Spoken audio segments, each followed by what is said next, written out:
Hello, it's 11:30 and welcome to the newsroom here on GHOne television with me, Bernice, Abu-Baidoo, Lansah. In our headlines today, 3 injured, 1 arrested after clash between feuding youth groups during Eid celebrations in Kaswa. Also, government continues search of missing containers as Energy Minister hints of forensic audits to track and find all ECG containers unaccounted for. This morning, I've received a couple of calls about other areas in terms of warehouses and factories where these ECG containers can be found. And in business, Energy Minister justifies prioritization of IPPs in settling ECG's debt despite concerns raised by other creditors. A lot of people have gone to report me that they are not getting their monies from ECG and all that. And it's true. I share in their pain. Got details of that, plus Sports Ministry commits to full cooperation in investigations and efforts aimed at improving athlete safety following death of Nigerian boxer.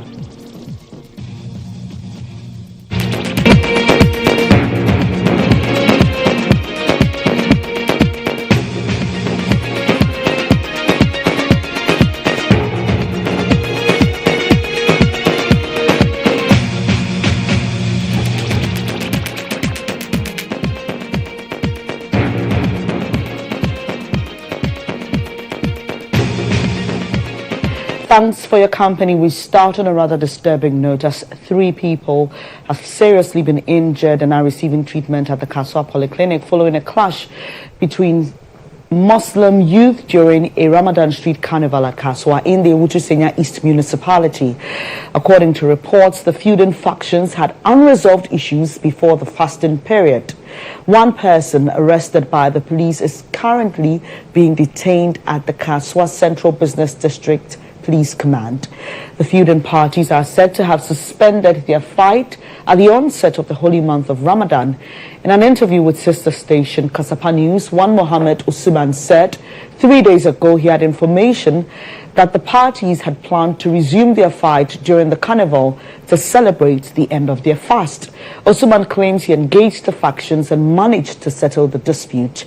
However, during the event, one of the parties created confusion leading to the fight. Meanwhile, a hammer and other offensive weapons were retrieved from the suspect, who is currently in police custody.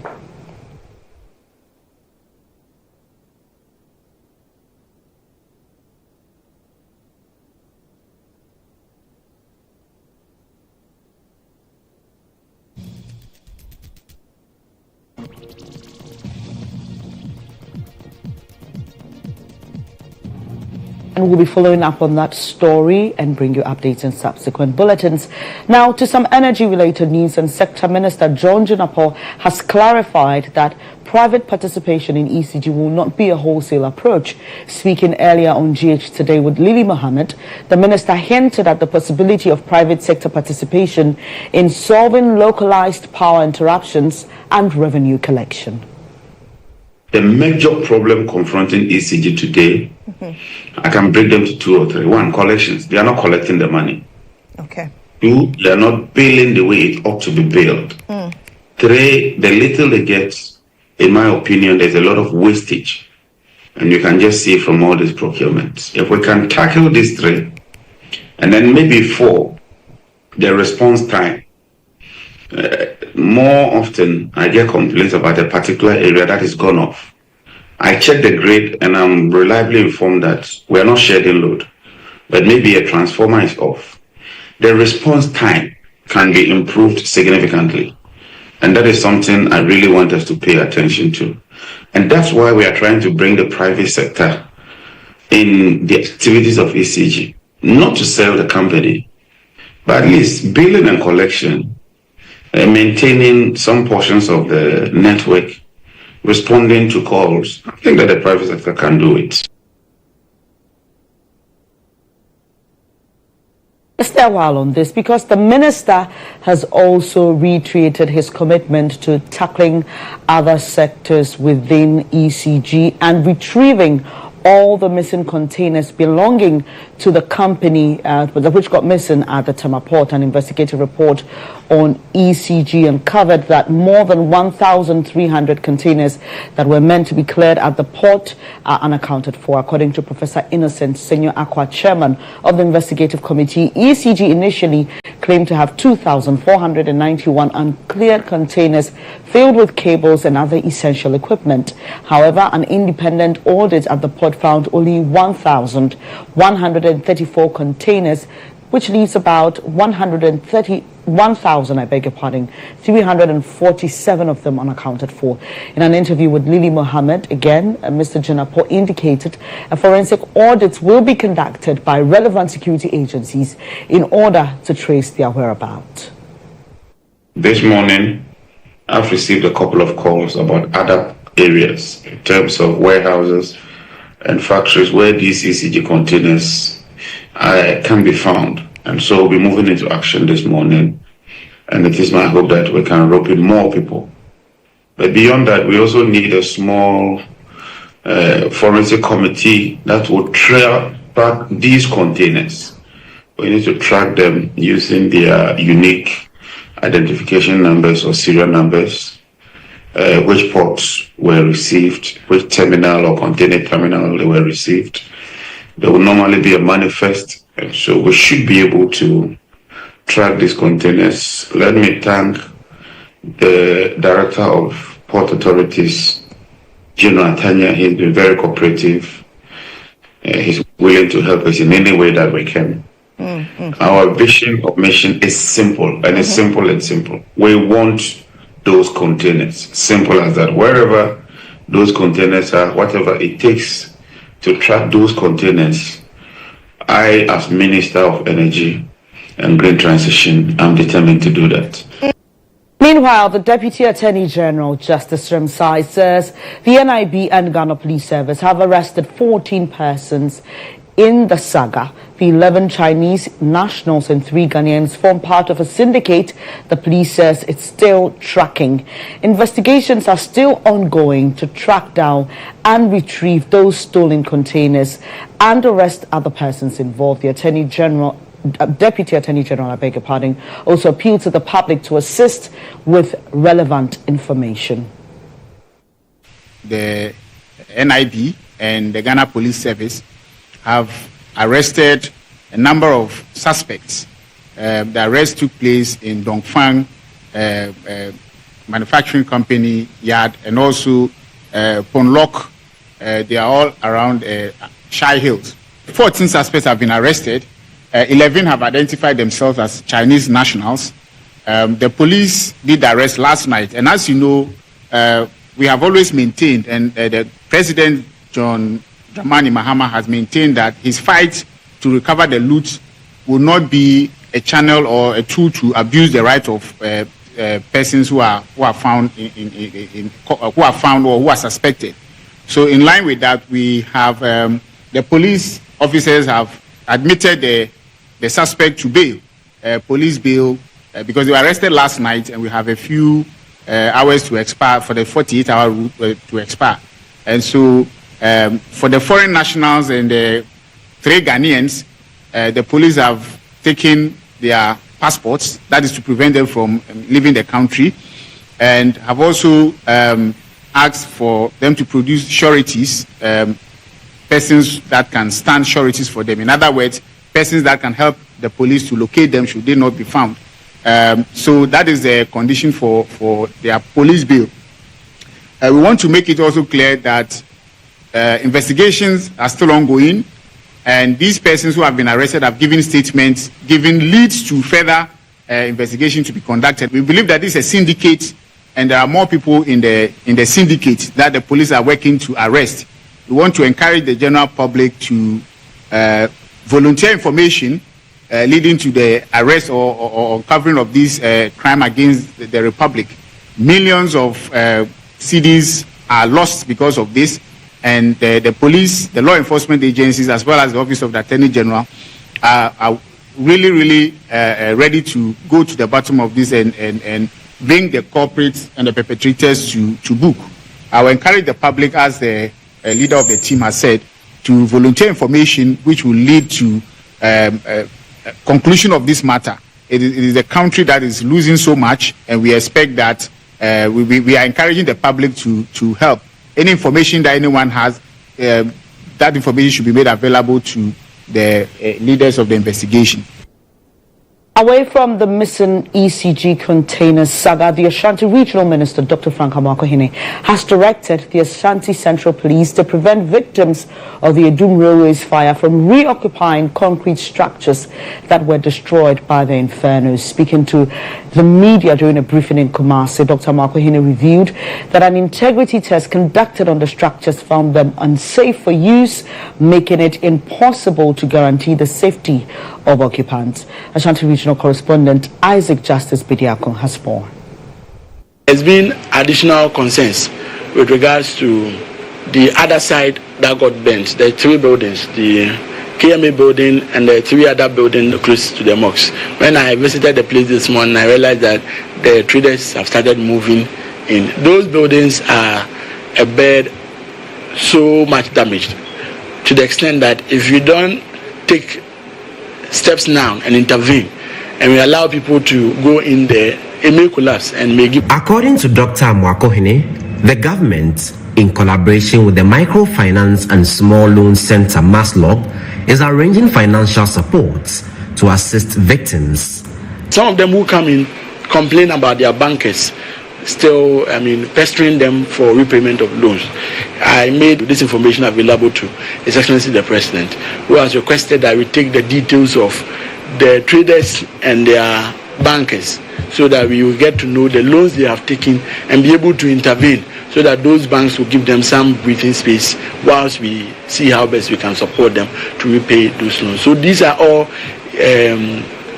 support that we are making available to the affected victims. He, however, warned traders who had started reoccupying burnt story buildings to vacate immediately, stressing that no one will be allowed back until engineers certify its safety. There's been additional concerns with regards to the other side that got burnt, the three buildings, the KMA building and the three other buildings close to the mosque. When I visited the place this morning, I realized that the traders have started moving in. Those buildings are a bed so much damaged to the extent that if you don't take steps now and intervene, and we allow people to go in there, it may collapse and may give us additional problems on our hands.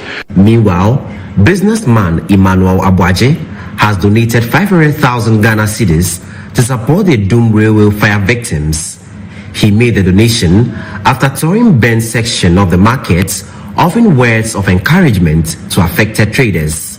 Na ejadie mo amudija mo amu wo tebu so mo ejadie mu nyina mo boa e ma oman ne koso na me ne me ho kafo ya ye foundation say obi a ohia moa se bi we ensem a ye de bema nti regional minister enemy di nkomo na am so we de me ma regional minister nko a empepa naniwa nti no yenso ye de 500,000 just gotta say 5 billion. According to figures from the National Disaster Management Organization NADMO, about 2,900 people were affected by the Edum fire.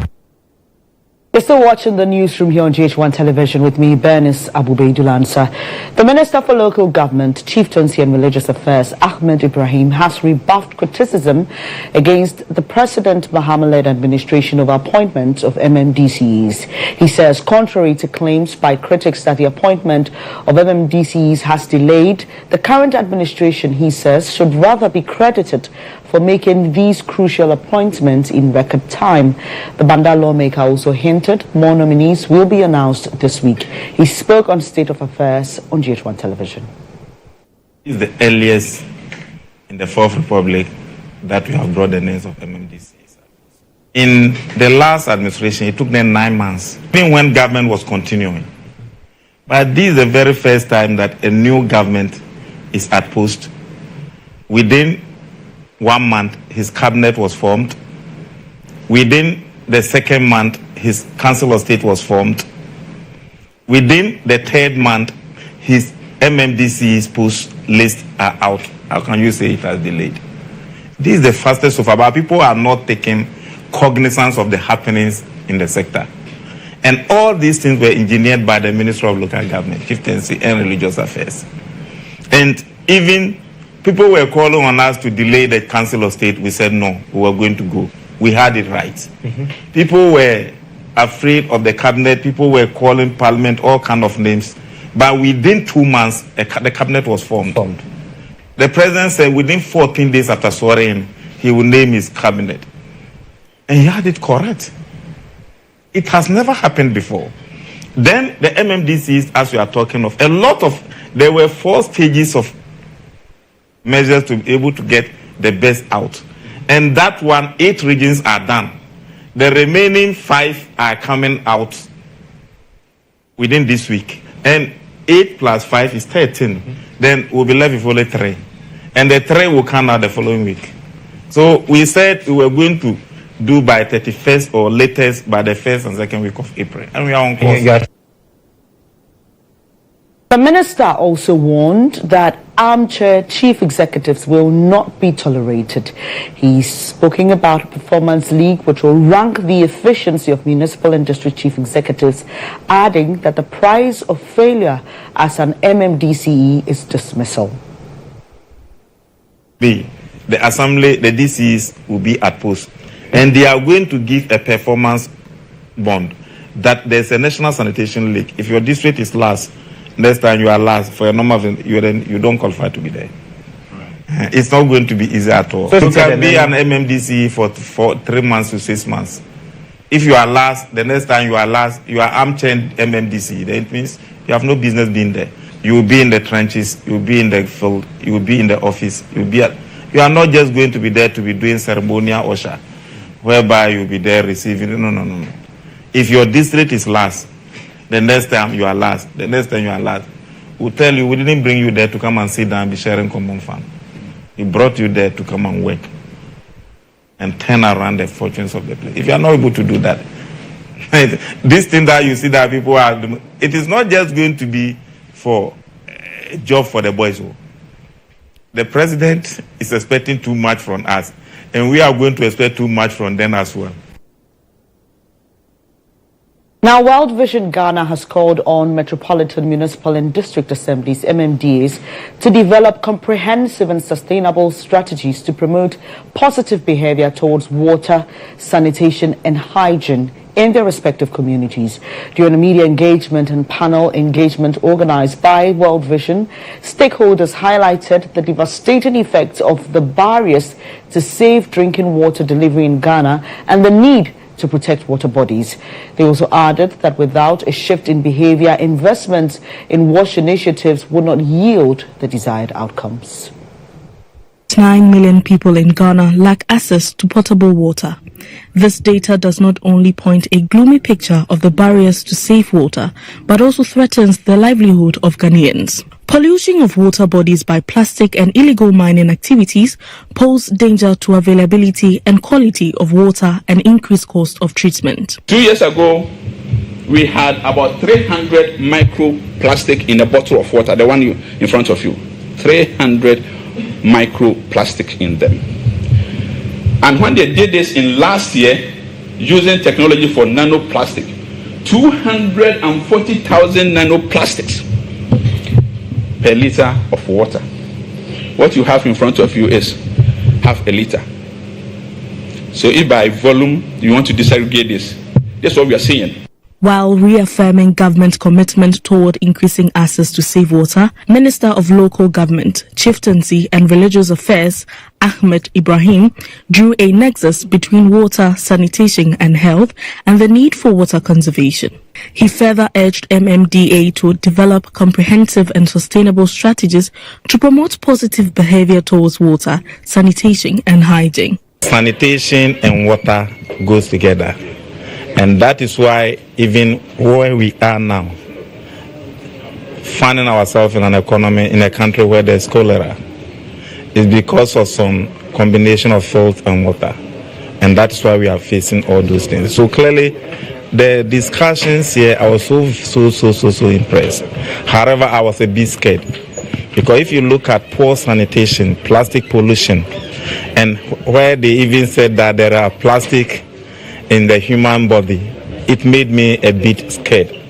World Vision reaffirmed its commitment to partnering the government and other stakeholders to develop sustainable solutions to challenges in accessing drinking water. There are areas, yes, we have done a lot in Ghana, especially in terms of basic service delivery for water supply, but there is still a long way to go when it comes to safely managed, which is best level of service, which we all aspire to achieve.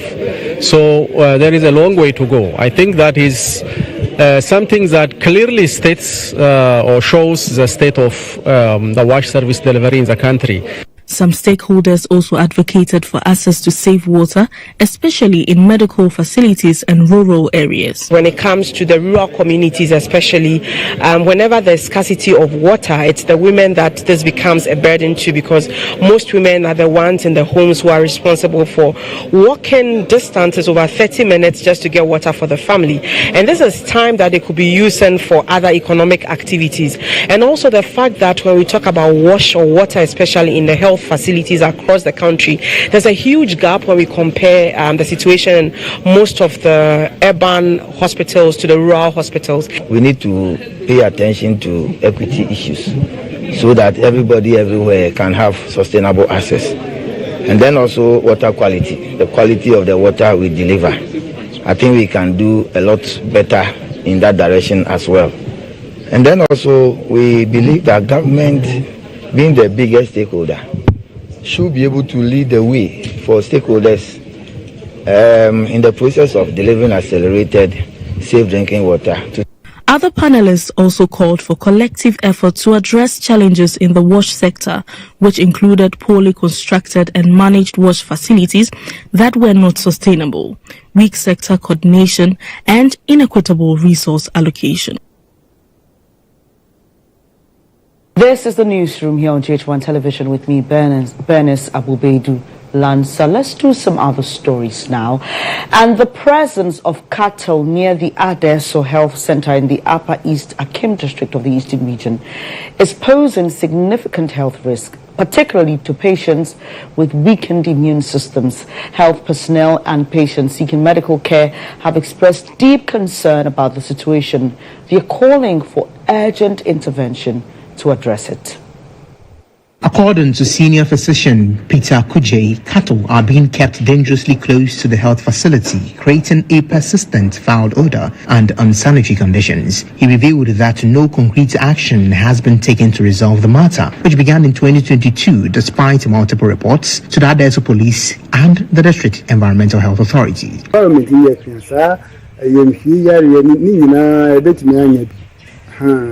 Say I ready to say TB there. I never know if and to say be a silent here. Let's say if one about the near fufu 80 and yet no, I'm just saying, it's a room see and a ben health facility see.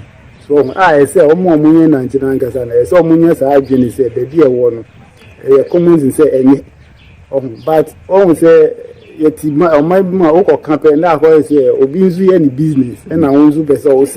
Residents have also voiced their concerns, describing the situation as both unbearable and a potential health hazard.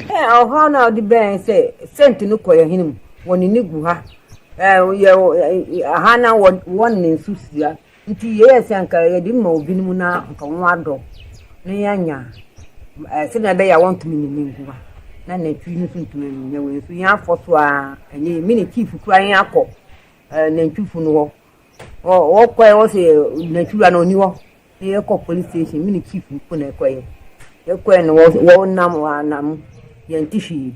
The frustrations mounting, stakeholders are calling for swift intervention to safeguard public health and ensure uninterrupted healthcare delivery. Now, in a profession where exposure to trauma and suffering is common, the mental well-being of reporters and journalists is often neglected. It's for this reason the Mental Health Authority is urging journalists to prioritize their own mental health, especially when covering distressing stories.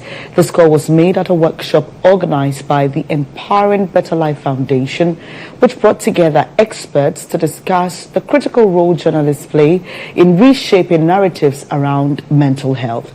More details in the following report. Health issues affect 1 in 4 people globally, with depression ranking as the leading cause of the disability. Despite increasing awareness, stigma remains a major challenge, often fueled by insensitive media portrayals. Addressing the media at the event, the founder of the Empowering Better Life Foundation, Mrs. Alma Adade Prempe, urged journalists to cover mental health stories responsibly with empathy and respect for affected individuals. The moment you see or you hear about mental, the word even mental alone just puts people off. I don't want to talk about it. But I think it's about time we come out and speak about these things, because it's not something for us to, kind of, how should I even say it, to see it as a negative thing. We should see this as a positive thing. And it's not just that, it's more about raising an awareness. Because I believe that there's so many people in here, not just in Ghana, worldwide, who are struggling with their mental well-being. Meanwhile, the head of communication at the Mental Health Authority, Dr. Josephine Darko, emphasized the need for journalists to safeguard their own mental well-being, particularly those who regularly cover traumatic and distressing stories. If the media tells the story such that people realize that mental illness is not a curse, then the society can know that, yes, someone can have a mental illness, but this person with the right help can be able to achieve all that they hope to achieve. I would advise that in as much as you're doing your best to do your job, you should also know that everyone has a limit. There are times that you need to step back, relax, distress, be able to take care of yourself. Beyond media reporting, another pressing issue is the discrimination faced by children with special needs in schools. Learning disabilities, intellectual challenges, developmental disorders, and physical disabilities often result in exclusion from mainstream education. Madam Hannah Awaji, the executive director of the Special Mothers Project, is advocating for sensitive media coverage and an inclusive education system that accommodates children with diverse learning needs. We need to be conscious as a society that there are parents who need to be involved. We cannot downplay the voice of the parents in inclusive policies. So it's very important that we prioritize the needs of parents and hear their voices in formulating inclusive policies. The Empowering Better Life Foundation, EBLF, remains committed to advocating for responsible media coverage and inclusive education, working tirelessly to combat stigma and provide better support for individuals facing mental health challenges. We'll take a quick breather here on the newsroom. We'll come back with business news updates to stay.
of Uklunkwanta in the Senya West constituency have expressed their heartfelt appreciation to GHOne television for consistently highlighting the deplorable state of their major bridge, which has been in a bad state for the past 8 years. They've also extended their gratitude to their Member of Parliament, Gisela Tete, for prioritizing the project less than 3 months after being voted as MP. Calvin Powell has more. Last year, when we came here, I even told them that in case this bridge has not been repaired, I'm not supporting the Muslim community to come out to vote for anybody, any political party, whether the NDC or the MPP. I was able to get the DC. The DC promised that he was going to come. He didn't even come here to see the scene, what was happening here. Although this issue was highlighted several months before the 2024 general elections, the community still cast their votes, demonstrating their resilience. This bridge has been abandoned for the past 8 years. The people of Okulunkwanta in the Ewotu Senya West constituency are happy because their Member of Parliament, Honorable Gisela Tete, has started the construction of the abandoned bridge. For the residents of Okulunkwanta in the Senya West constituency, economic activities are expected to bounce back strongly as the bridge connecting the community to Gas South and West is being constructed. Children from adjoining communities who previously risked their lives crossing the broken bridge to attend school will soon breathe a sigh of relief. Here are some community leaders expressing their gratitude to both GHOne TV and the Member of Parliament, while also impressing upon her the need for further development. We thank you a lot and then GHOne responsibly for this good work where the woman has started. She has built another kindergarten block, 3-classroom block at the Jamaica Zakarokope school park, and that one to us highlight the children for the expansion of the school. So we thank her very much. We are grateful to Honorable. Now the pressing one is that of the road that links JB Akwa Okulunkwanta to Asbaham. We are indeed grateful to the MP of the area. We've had so many problems. And my particular problem is the activities of laggards here.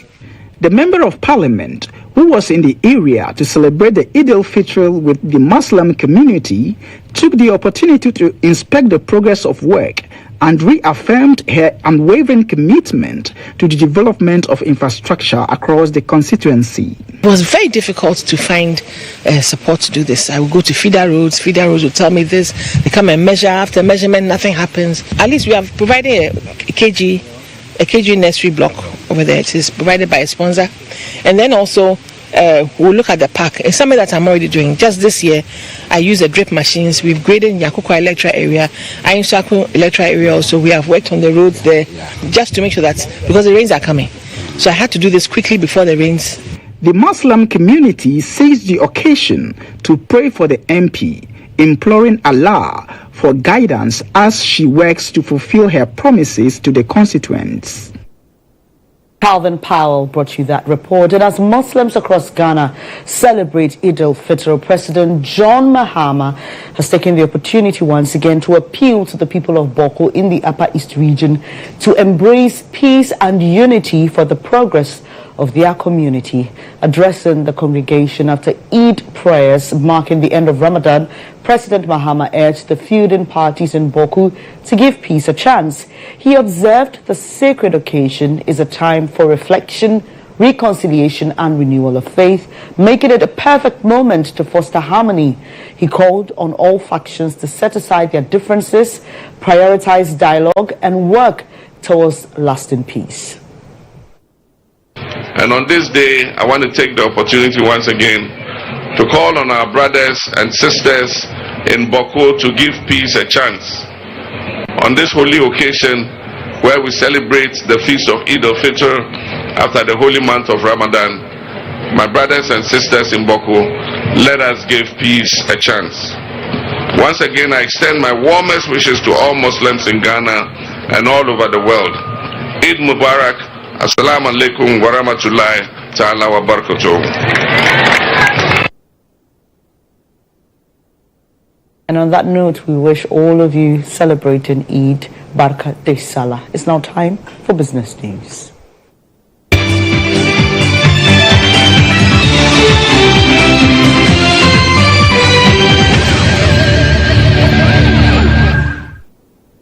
The Chamber of Oil Marketing Companies is projecting an increase in petrol and diesel prices at the pumps, while liquefied petroleum gas, that's LPG, is expected to witness a decrease in the first pricing window in April 2025. According to the Chamber, petrol and diesel are expected to see a 2.0% and 1.1% increase respectively, while LPG is expected to decrease by 0.3%. It notes that the cost of crude oil on the international market experienced a slight upward adjustment from $71.94 per barrel to $72.57 per barrel, marking a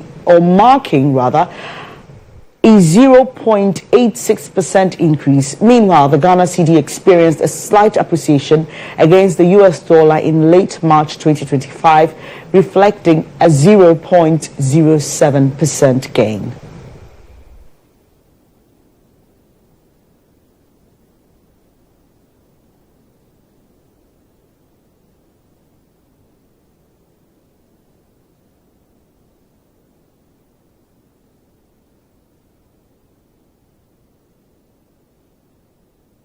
Still in business, Minister for Energy and Green Transition, GHOne, has emphasized the need for government to settle its indebtedness to independent power producers, IPPs, warning that failure to do so will lead to a cessation of ECG's operations, leading to a power crisis. I don't have any shortcut measures to these things. And in economics, I keep saying that there are no shortcuts. You take a shortcut here, you meet it at another level. What we can do is to be pragmatic, is to be transparent, is to be efficient, be accountable, and do what is right and proper.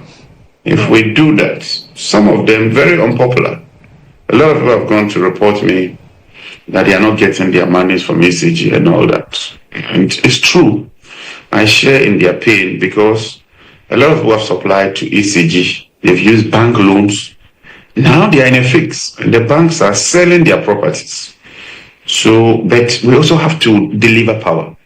If we don't pay the IPPs, they will stop producing power. We'll have no power to sell. And so there will be no revenue collection, let alone pay others in the value chain. So we need to balance it and ensure that we carry everybody along. But it's a very difficult, it's a very tough situation I find myself. And we have to crack our brain and think outside the box in order to come up with solutions.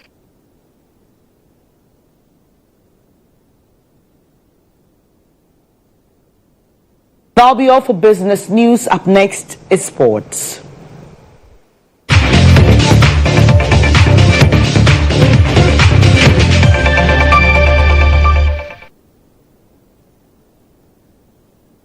And the Ministry of Sports and Recreation and the Ghana Boxing Authority have pledged full cooperation to ensure thorough investigation and support efforts aimed at improving athlete safety following the death of Nigerian boxer. In a heartfelt message, Sector Minister Kofi Adams extended his condolences to the Nigeria Boxing Board of Control and the Nigerian Boxing Fraternity, and also the global boxing community.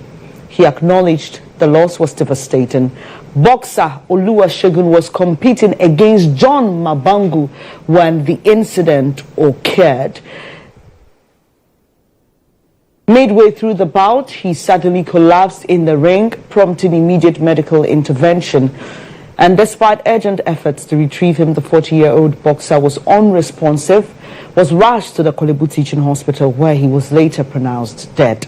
The Ghana Boxing Authority has since released an official statement confirming his passing, sending shockwaves through the local boxing community.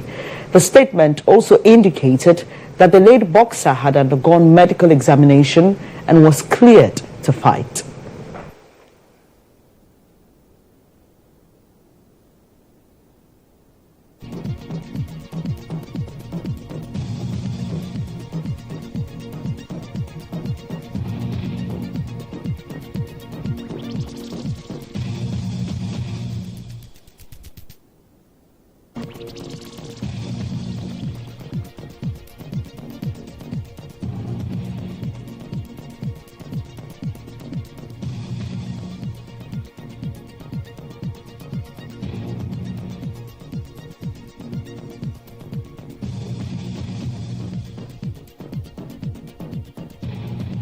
May his soul rest in peace. Away from that, Manchester United head coach Ruben Amorim has confirmed that Bruno Fernandes will stay at the club this summer as he believes the midfielder can help secure another Premier League title.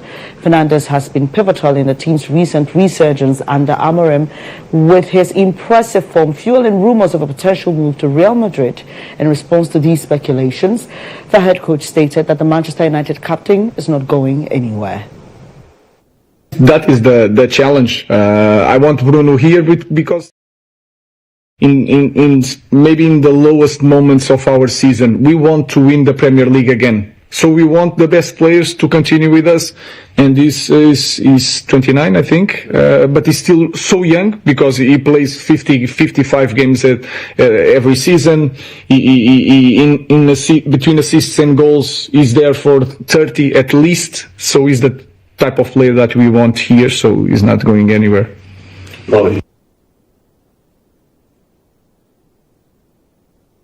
That'll be all for sports news here on the newsroom.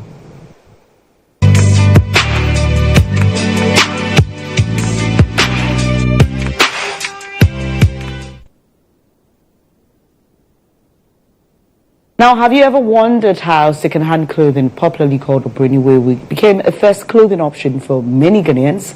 And how did Ghana move from relying on locally woven fabrics to adopting second-hand clothes from abroad? Well, my colleague Sena Ajato has the rest of the story. They arrive in tightly packed bales, wrapped, sealed, and shipped across oceans before landing on the street of Ghana. Once opened, the pile of second-hand clothes, popularly known as Obroniwewu, unravels. Shirt, skirt, trousers, dresses, each carrying a story from a faraway place. Some still hold traces of their past owners, a lingering scent of detergent, perfume, or even age. No two pieces are ever quite the same. But the journey doesn't end there. These clothes find their way into bustling markets, spread out on cut-open sacks or hang on makeshift racks, ready to be dug through, bargained for and worn anew.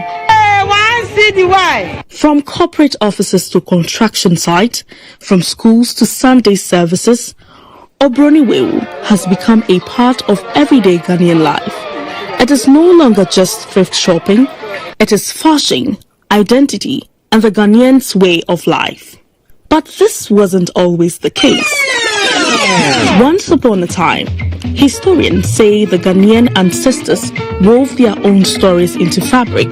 Kente, Gonja cloth, Ntoma, and the Batakari carried tradition, identity, and heritage. Clothes were sewn, not shipped.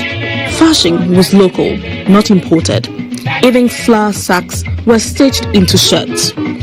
So how did the country move from that to this? Obroniwewu no entare bi a akrofo no abrochiban mu no omo to enema to gu omo ehye ntare a omo ma no nsei kura no mo akosesa to gu ena ma Nigeria fo no bi fi ase sasa na ema wi ebeli de ba Africa nti omo de ba Africa no enukure ni eboai na emu ofe unse brofo de omo mpe adisi enti omo hye ne wanta na omo aja ena oye mi se obi too far idea ni se obe package e de aba ade akọ other countries minima ni se minyiye no eno na minim se minim baby e free minim like the way buy I don't have any idea about it but just say me betu ye. Historian and lawyer Yao Anoche Frimpong traces the origins of second-hand clothing, popularly known in Ghana as Obroniwewu or bend-down boutique. It was the Fante people along the coast who met the whites first in 1481, thereabout, whereupon the Elmina Castle, St. George, was built. The Fantas say that beyond the waves, the high seas, into a very natural brony, a very natural for a brofo. That's the way it became. The moment you wear African clothes, to signify that you don't wear suit to work, and you want to marry somebody's daughter, they will ask the fantasy or your crutching another fratamini benin, means you are illiterate. And this is a man who is not educated and is still dressed like the white man. Damiza on the Jamabueni be away, not Tarina or the man. He traces the history behind Obroniwewu. During the independence struggle, when Nkrumah went there, he discovered that the people were just like when Azambuja 1481 came to meet Nana Kwame Nkrumah and the Fante people. They were barely naked, and the women, those days, they had something to cross the two legs with the beads on. That's all that. With the men, a little something called chokoto, and that's all. Nothing on their body. So it was a CPP women's organizer called Hana Kujo, who asked Nkrumah officially that we should import on large scale this white man's clothing to give to the people of the north, just to clothe them. He also explains why the term has remained in use over the years. The name would remain because people were importing and selling European clothing, and Broniwewu was cheap, at first given freely, but later when the economy became bad, those who imported would be making money out of it. And in order to kill their business, those who were importing first class, the one original, or those making the fabrics here in Ghana, very original, will have to tease you and make you feel inferior when you are wearing it in order to create a market for themselves, and then make this one such that if you are going to buy, you will hide and buy. So the Nzimers call it butusela, bend down boutique, something like that. You will hide and buy in order to cover your shame. For many, Obroniwewu is more than just second-hand clothing. It is a reflection of the Ghanaian economy and the choices made as a society. What began as a necessity has evolved into a culture, shaping the way Ghanaians dress, shop, and express themselves. Ghana's fashion identity is constantly evolving, but perhaps the real challenge is finding a way to merge the old with the new. The story of Obroniwewu is still being written. Sena Ajato, GHOne News.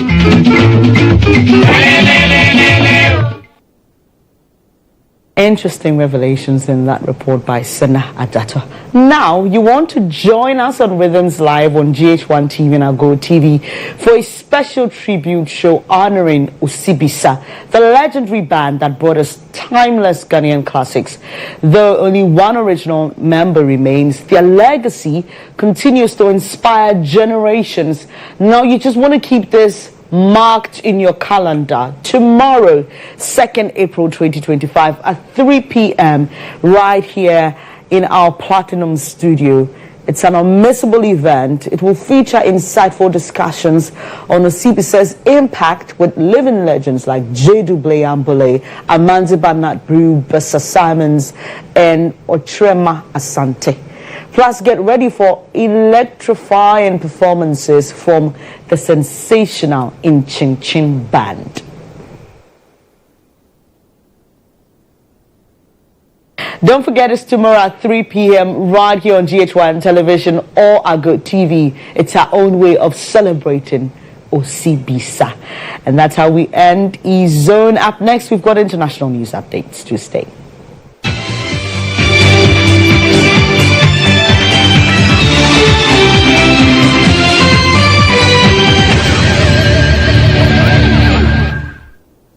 And news from elsewhere, a U.S. Air Force plane touched down in El Salvador with 17 Venezuelans accused of being gang members. Their deportation took place despite a judicial order temporarily blocking the U.S. government from deporting people to countries other than their own without first being allowed to plead for their safety. The Trump administration is arguing in a federal court that it was justified in sending the Venezuelans to El Salvador. Activists say officials have sent them to a prison rife with human rights abuses while presenting little evidence that the deportees are gang members. The Venezuelans were removed from the U.S. in March after Trump invoked the Alien Enemies Act of 1798. The law gives the president wartime powers and allows non-citizens to be deported without due process.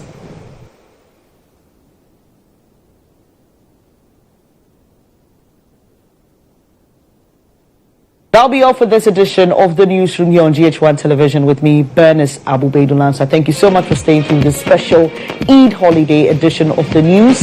There's more news, however, when you log on to starfm.com.gh or on our social media pages. GHOne Television is our name. You can find us on Twitter, Instagram, and Facebook. Do enjoy the rest of your holidays, but stay with us. We've got more programming and the news coming up later at 6:30 p.m. Dr. Mohammed Amin Adam, MP for Karaga, former finance minister. I advise myself and my brothers and sisters in Islam that the level of discipline we have shown throughout this month of Ramadan should continue to guide our lifestyles. The prayers we offered, the deeper supplication that we made during this month will continue to guide our lifestyles after this month. We need to lead lifestyles that are enviable, and that shows that we are really Muslims and we're living according to the dictates of our religion. We will continue to pray, we continue to eschew bad behavior, we will continue to eschew evil acts, we will continue to lead by examples, and we advise the rest of the world to lead by example so that we can have peaceful world, we can have harmonious society, that we can live together, that we can coexist as human beings. Assalamu alaikum wa rahmatullahi ta'ala wa barakatuh. My name is Abdulaziz Harun of Futa, National Nasara Coordinator for the New Patriotic Party, MPP. My message to my Muslim brothers and sisters is it is difficult for us to go through the Ramadan, another 29 days or 30. We commit ourselves to the will of Allah. We pray, we believe that Allah accepted our dua. So, as we are going to celebrate the Eid, we have to be very decorum and be very careful so that we will not commit sins that Allah will be annoyed with us. Assalamu alaikum. My name is Khalid Marihuma, and I want to thank the Almighty Allah for seeing us through this year's Ramadan. Happy Eid Mubarak to my friends and family. I love you all. Bye. MashaAllah, some of us we didn't end with them. So if Almighty Allah brought me today, the last Friday of Ramadan, Alhamdulillah, I want to say a big thank to Almighty Allah. And whatever He have done for us, may Almighty Allah accept our due, whatever we need in our lifestyle. Those who want to travel this year, those who want to good work, marriage, give birth in life, may Almighty Allah accept their dua. We ask Almighty Allah to accept our ibadah, our acts of worship. May we see many of this month. I'm wishing all Muslims happy Eid Mubarak. Bye. Alhamdulillah, we are grateful to Almighty Allah for showing us 2025 Eid al-Fitr. My message is quite simple and clear, and it has been my message almost every year. Peace and sanitation.